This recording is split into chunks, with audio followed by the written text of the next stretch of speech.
യേശുവിൻ്റെ നാമത്തിൽ, യേശുവിൻ്റെ കുരിശിൻ്റെ അടയാളത്തിൽ, യേശുവിൻ്റെ തിരുരക്തത്തിൻ്റെ ശക്തിയിൽ, യേശുവിൻ്റെ തിരുവചനത്തിൻ്റെ യോഗ്യതയിൽ, പരിശുദ്ധ ബലിയുടെ യോഗ്യതയിൽ, ദിവ്യകാരുണ്യത്തിൻ്റെ യോഗ്യതയിൽ, തിരുസഭയ്ക്ക് നൽകപ്പെട്ട അധികാരത്തിൽ, പരിശുദ്ധ അമ്മയുടെ മധ്യസ്ഥതയിൽ, വിശുദ്ധ മിഖായേലിന്റെ മധ്യസ്ഥതയിൽ, മുഖ്യദൂതന്മാരുടെ മധ്യസ്ഥതയിൽ, പത്രോസ് പൗലോസ് ലീഗന്മാരുടെ മധ്യസ്ഥതയിൽ, 12 അപ്പസ്തോലന്മാരുടെ മധ്യസ്ഥതയിൽ, വിശുദ്ധ അന്തോണീസിന്റെ മധ്യസ്ഥതയിൽ, വിശുദ്ധ സെബസ്ത്യാനോസിന്റെ മധ്യസ്ഥതയിൽ, വിശുദ്ധ വിൻസെന്റ് ഫെററിന്റെ മധ്യസ്ഥതയിൽ, വിശുദ്ധ ജോൺ മരിയ വിയാനയുടെ മധ്യസ്ഥതയിൽ, വിശുദ്ധ പാതിരപ്പയുടെ മധ്യസ്ഥതയിൽ, സകല വിശുദ്ധന്മാരുടെയും പുണ്യവാന്മാരുടെയും കൂട്ടായ്മയിൽ എനിക്ക് നൽകപ്പെട്ട അധികാരത്തിൽ ഇപ്പോൾ ആരാധിച്ചുകൊണ്ടിരിക്കുന്ന ഈ മക്കളുടെ മേൽ, ഇവരുടെ കുടുംബങ്ങളുടെ മേൽ, ശരീരത്തിന്റെ മേൽ, മനസ്സിന്റെ മേൽ, ആത്മാവിന്റെ മേൽ, ചിന്തകളുടെ മേൽ, ഓർമ്മയുടെ മേൽ, ഭാവനയുടെ മേൽ, ഇച്ഛാശക്തിയുടെ മേൽ, മനസാക്ഷിയുടെ മേൽ, മുറിവുകളുടെ മേൽ, അനുഭവങ്ങളുടെ മേൽ, അബോധ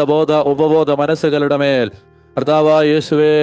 കാലാകാലങ്ങളായി ആധിപത്യം ഉറപ്പിച്ചിരിക്കുന്ന അന്ധകാരങ്ങളെ യേശുവിന്റെ കാൽച്ചുവട്ടിലേക്ക് ബന്ധിക്കുന്നു. കഴിച്ച ഭക്ഷണത്തിലൂടെ, കുടിച്ച വെള്ളത്തിലൂടെ, സമ്പർക്കം ചെയ്ത ഇടങ്ങളിലൂടെ, സ്പർശനത്തിലൂടെ, വ്യക്തിപരമായ തിന്മകളിലൂടെ, പൂർവിക ശാപബന്ധനങ്ങളിലൂടെ, പാരമ്പര്യ രോഗപീഠകളിലൂടെ, ദൈവമേ, ഈ മക്കളിലേക്ക് കടന്നു വന്ന അന്ധകാരങ്ങളെ, തിന്മകളെ, പൈശാചിക സ്വാധീനങ്ങളെ നസ്രായനായ യേശുവിന്റെ നാമത്തിൽ